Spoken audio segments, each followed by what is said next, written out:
மத்திய கிழக்கு வங்கக்கடல் பகுதியில் உருவானது காற்றழுத்த தாழ்வு பகுதி. மியான்மர் வங்கதேச கடற்கரையை ஒட்டி நகரும் என தகவல்.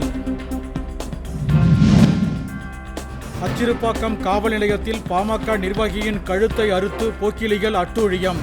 அன்புமணி ராமதாஸ் கண்டனம். ஸ்ரீஹரிகோட்டாவிலிருந்து CMS-5 செயற்கைக்கோளுடன் இன்று விண்ணில் பாய்கிறது MVM-3 M5 ஏவூர்தி. இறுதிக்கட்ட பணிகள் தீவிரம்.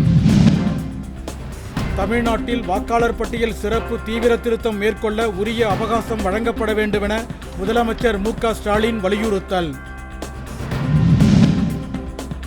நாமக்கல் மாவட்டம் பரமத்திவேலூர் அருகே பொய்யேரி வாய்க்காலை தூர்வாரக் கோரி காவிரி ஆற்றில் இறங்கி போராடியவர்கள் கைது. கல்லறை திருநாளையொட்டி தேவாலயங்களில் சிறப்பு வழிபாடு.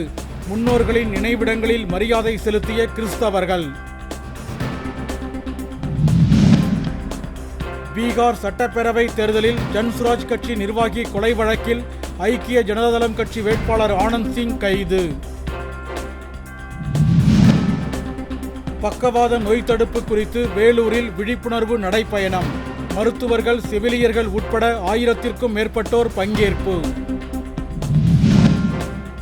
வார விடுமுறை நாளில் திருவண்ணாமலை கோவிலில் குவிந்த ஆயிரக்கணக்கான பக்தர்கள்.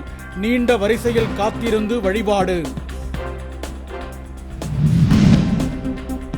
வைகை அணையிலிருந்து சிவகங்கை மாவட்டத்தின் 2ஆம் கட்ட பாசனத்திற்காக வினாடிக்கு 2000 கன அடி நீர் திறப்பு.